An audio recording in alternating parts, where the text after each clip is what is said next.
Shalom saudara-saudara yang terkasih dalam nama Tuhan Yesus Kristus. Senang sekali masih bisa berjumpa dengan saudara-saudara sekalian di sore hari ini. Oke, saya berharap bagi setiap kita dimanapun kita berada tetap mengalami jamahan Tuhan, tetap mengalami lawatan Tuhan. Saudara-saudara, sore hari ini saya rindu dengan berbagi suatu pelajaran hidup yang mungkin seringkali ini diabaikan oleh banyak pihak, banyak orang. Mungkin kita adalah termasuk di dalamnya. Ketika selama pandemi COVID-19 ini, saya stay di kampung halaman, di tempat ini, saya menemukan satu pelajaran berharga di dalam hidup saya. Mengingatkan saya untuk terus mendorong saya untuk menjadi pribadi yang lebih baik, untuk selalu punya hidup yang sukacita. Oke, ketika saya di tempat ini dan panen cabai di tempat ini, saya menemukan ada satu cabai yang nampaknya dia segar, tapi ternyata ketika disentuh dia sudah rusak. Seringkali juga di dalam kehidupan ini kita menemukan orang-orang yang demikian. Mungkin juga dulunya kita orang yang demikian juga, orang yang hancur, yang dilihat orang nampaknya baik, dilihat orang nampaknya tegar, kuat, kokoh, tapi kita ditemukan bahwa kita adalah orang-orang yang hancur, orang-orang yang sepertinya tidak punya masa depan. Kita menjadi orang-orang yang sepertinya tidak punya harapan. Akan tetapi satu kebenaran firman Tuhan yang akan menguatkan setiap kita sore hari ini, bahwa firman Tuhan berkata di dalam Amsal 17 ayat 22 dikatakan, hati yang gembira adalah obat yang manjur, tetapi semangat yang patah akan mengeringkan tulang. Saudara-saudara sekalian yang terkasih di dalam nama Yesus Kristus, firman Tuhan ini mengingatkan kita untuk terus bersukacita. Lalu bagaimana kita bisa bersukacita di tengah masalah yang terjadi?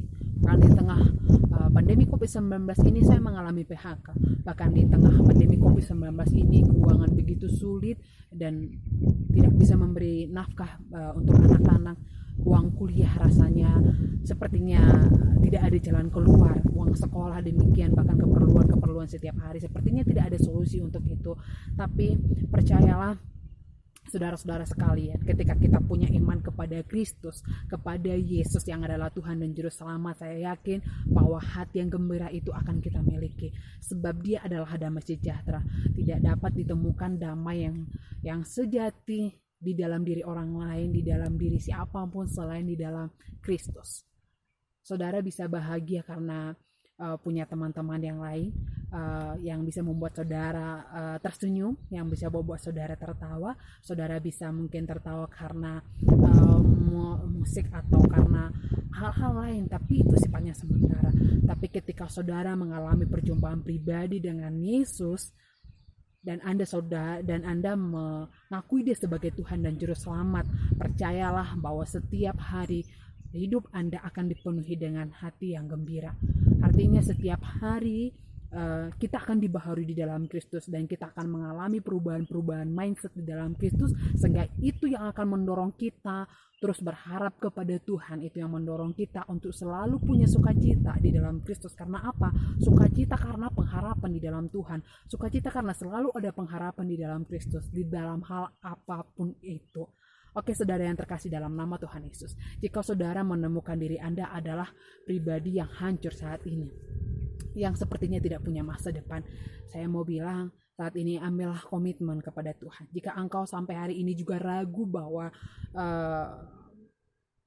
sepertinya Tuhan itu tidak ada, atau mungkin engkau mengakui Tuhan itu ada, tapi engkau belum sungguh-sungguh mengikuti Yesus, engkau belum sungguh-sungguh percaya kepada Tuhan, saya mau katakan bagi saudara, saat ini terimalah Dia sebagai Tuhan dan Juru Selamat saudara. Percayalah kepada Dia, percayakan hidupmu sepenuhnya kepada Dia, maka engkau akan mendapati dirimu adalah berharga. Sebab setiap kita orang yang berdosa, yang telah diselamatkan melalui dirinya, melalui kayu salib 2000 tahun yang lalu, Dia telah mengorbankan dirinya demi setiap kita, demi menanggung dosa-dosa kita. Itu satu hal yang tidak bisa dibayar dengan apapun, saudara-saudara.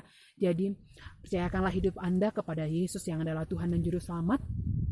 Terimalah Dia di dalam hatimu, terimalah Dia di dalam hidupmu, maka segala kehancuran di dalam kehidupanmu akan Tuhan turut bekerja di dalamnya. Tuhan akan sempurnakan itu ketika engkau mau mengambil komitmen untuk mau taat kepada Dia, mau hidup di dalam Dia. Karena Yesus adalah kasih, Yesus adalah damai sejahtera itu sendiri. Oleh karena itu, saudara-saudara yang terkasih dalam nama Tuhan Yesus, mari mengikat semangatmu. Seberapa banyak di antara kita yang mungkin orang Kristen atau apapun agama saudara yang sedang menonton video ini, seberapa banyak di antara saudara yang selalu bilang Tuhanku dahsyat, Tuhanku hebat, Tuhanku besar, tapi ketika Anda mengalami masalah, ketika Anda mengharapkan sesuatu hal lalu sepertinya itu tidak ada, lalu saudara bilang itu mustahil. Di mana Tuhan yang besar yang Anda sebutkan tadi?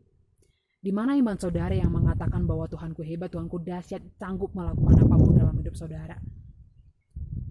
Nah, terus balik lagi ke belakang saudara, bahwa setiap perkataan kita itu adalah sebuah iman yang kita hidupi. Nick Vujicic menyatakan di dalam bukunya, iman tidak butuh bukti. Ketika engkau membutuhkan bukti dalam imanmu, artinya kamu tidak punya iman. Itu benar saudara ya. Kita beriman karena sebuah pengharapan, bukan karena sesuatu sudah ada, tetapi sesuatu yang belum ada, tapi kita berharap di dalam pengharapan itu. Itulah iman. Maka oleh karena itu, setiap saudara-saudara sekalian, mari milikilah iman yang benar kepada Kristus. Terimalah Dia sebagai Tuhan dan Juru Selamat. Saya yakin dan percaya saudara akan dipenuhi oleh damai sejahtera Allah. Bahkan ketika di tengah masalah pun saudara akan menemukan diri saudara adalah orang-orang yang hebat. Apakah saya tidak pernah mengalami masalah lalu terus bahagia? Saya pernah mengalami masalah, baik itu masalah kesehatan, baik itu masalah keuangan, baik itu masalah relasi, baik hubungan dengan orang tua. Saya pernah punya masalah. Akan tetapi masalah tidak bisa menghentikan saya untuk terus berjuang. Artinya ada sukacita yang lebih daripada itu, bahwa Tuhan menuntun saya untuk melakukan yang terbaik, bahwa hikmat di dalam segala hikmat makan menuntun saya untuk melakukan respon yang terbaik. Itulah iman saya, itulah bukti iman saya. Oleh karena itu, saya menemukan sukacita setiap hari lewat itu. Saudara-saudara yang terkasih dalam nama Tuhan Yesus Kristus, inilah yang bisa saya seringkan sore hari ini bagi saudara. Biarlah kiranya kita menjadi anak-anak yang tumbuh di dalam iman, anak-anak yang dewasa, anak-anak yang bukan sekedar lagi hanya pengikut, tetapi kita menjadi pelaku di dalam setiap iman kita. Yang kita imani. Oke, kiranya apa yang saya bagikan dapat memberkati saudara di sore hari ini. Tuhan Yesus memberkati. Shalom.